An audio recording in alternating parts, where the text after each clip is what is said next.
Hey guys, welcome to Showtime Cards. My name's George, and we're here with Shop Talk. Joining us today is Steve Rivera, Anthony Gimino, and they're here to talk about their latest book. First of all, we're gonna. I know you guys have been covering sports here in Arizona for actually decades now.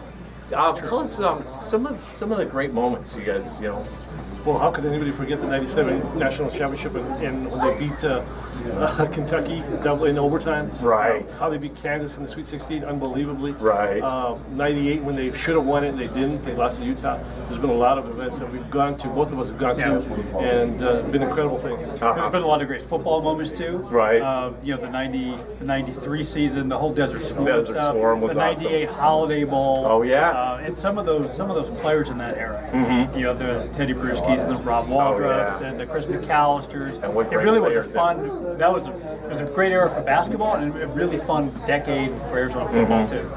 Wow. And you guys just been up there up close, interviewing the players and the coaches and all that. Who were some of the personalities that kind of stood out above the rest? Wow, Jason Terry, one of them. Right.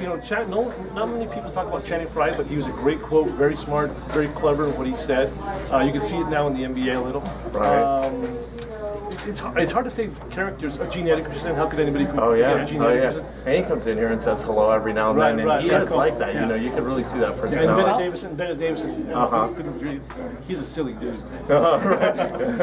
But I'll second what he said about Channing. Whenever anybody asks kind of which were your favorite players to talk to, Right. Channing's always in my top 5 Right. because he was so smart and he Just could talk about well-spoken. anything. Nice. He was better. He was great if you talk basketball, but if you were talking mountain climbing, he was great because Right. he had so many different And interests. give you great analogies when he talks Yeah, about and you see that like for instance, Marcus Mariota. You see him interview and he talks so well. He's almost perfect. I'm like, God, this guy. He's a great athlete, but he's also so well spoken. Well, the guy the master of it is Steve Kerr. And every question you have, he has an answer for. That's good. The second guy, if not the lead guy, is Sean Miller. I've always said that he has the answer before you ask the question because he's never really stumbled on anything that we've asked him. And so many of the guys that Sean has brought in recently have been great. Whether it's T.J. McConnell, Solomon Hill, another super smart guy who could talk about anything, even as a freshman. He sat up there at the podium First in front of rounder us and all that. and You can see, yep. so composed. Wow. Nick Johnson, same way, just very mature. That's And true. so We Aaron have Gordon- had a great. Aaron Gordon, yeah, you can see the kind of, obviously the kind of players Sean brings in, but really just the kind of people. It's personalities he brings in. And although we didn't get to know him very much, Stanley Johnson was a lot like that too. When we got on him one-on-one during the playoffs, he was good too. And I was going to talk about that later, but since we're on the subject now, we lost Stanley Johnson, we lost Ron Day, Brandon Ashley, TJ, all those guys. I know we picked up several, key players. I know where you're going to go with this. Relax. Everything's going to be good. It's gonna Yes. James, get off the ledge. I know. And I've seen the ratings on the prospects and stuff. They're 4 or 5 star players. I think we're 3 and 4 on the rankings as far as our draft class. So, he seems to do it every year, huh? Yeah, they'll be fine. He's putting top 5 recruiting class after top 5 recruiting class, and that's what you need. So no matter who leaves, there's talent there, but he never really gets young. Right. Because he's always balancing the roster so well with transfers or a junior college guy like Kadeem Allen, that there's still upperclassmen to blend with those 4 and 5 stars. Right. So Sean rarely gets caught short in his roster, no matter how many people leave. And I guess that's a good problem to have with the great team, right? You lose players and you bring in players. The most frequent asked question I get every time I'm out is, how good are the Cats going to be? And I said, I've been doing this 25 years. I've not once said they're going to suck. Not once. They're going to be good. Because they're always going to be good. They haven't been good since I've been here in Tucson. They haven't been not good, right? Yeah, They haven't been not good. Right. Yeah, that's true. And that's all right. So, hey, let's talk about this book. 100 Things Arizona Fans Must Know and Do Before They Die. Without giving up too much or too many, what are some of the things? or Some of the fun stories I've done. The story on Bobby Olson, how she became the Mrs. Mom. She was his point guard for all those years. Players loved her. I'm sorry, and loved that what she did for the family and for the community. Nice. There's so many. The AJ Brownless story. Yeah, that's my favorite. classic. Who's the ASU guy? Eddie House.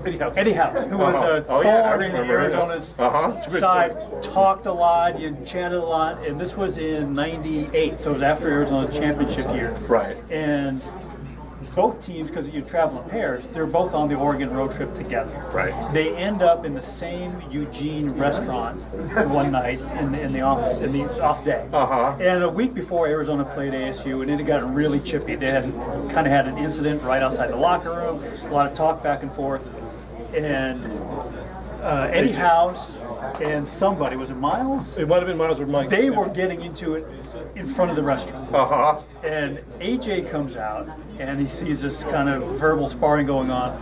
And the way AJ tells it, Eddie threw a punch. Really? So AJ Bramlett responds.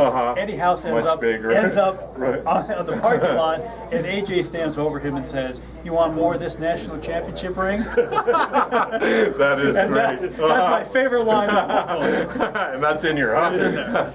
And how did it become this book? Like you guys were just sitting together one day and just kind of sharing ideas, or just like, hey man, we like really experienced a lot of moments. Well, the previous year, they were doing very well. Obviously, won 21-0, and I had already talked to some publishers about the possibility of doing a book if they won the national title. So we agreed to do the contract and all that. Okay. When they eventually didn't win it, and they lost in the Sweet Elite Eight, we decided to turn it and do this instead. Oh wow! Right. So we had a lot of stuff already going, Uh-huh. but when they lost, we were scrambling. So what do we do now? And we put this thing together. Wow, nice, cool, good stuff. Yeah, and you guys probably have a million moments, So just to wind it down to 100 was We could have quite a gotten task. 150 things you wanted. Right? Yeah. Yep. 101. Cool. Well, there you have it. We're going to open it up to any questions for our audience. We're kind of doing a live segment here. Anybody have a question? No questions? Got to be a question. Yeah, you guys talk a lot about the players, but obviously besides Lou, like what's a coach as far as for his personality and the way he was with this play? What's a coach that really stands out to you guys for you, Rivera? Well, Jim Roseboro was a heck of a guy. He's right-hand man to Lou. Helped him in everything. Pretty much he did for more than 20 years. He really was, and he would come in the shop sometimes, pick up player cards and stuff. And him and I chatted a lot, often, shared conversations. And I asked him, like, Coach, who's the best player you ever coached?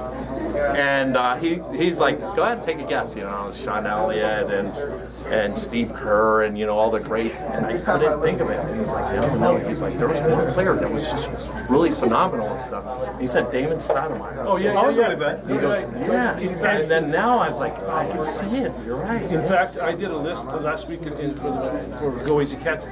The best players that I've covered in the last 30 years. Sean Elliott, easy number 2. Damon was number 2. Sean Elliott, Damon Stoudemire. It was really Sean number one. Sean number one. And then Damon number But the guy that Luke will tell you is the most talented player, athletically talented player, Brian Williams. Oh, Brian Williams, really? He would beat Kenny Lofton in sprints down and back. He was very good. He was when he wanted to play. Yeah. Right. There were times when Yeah. he just didn't want to play. And sometimes that motivation, that hard.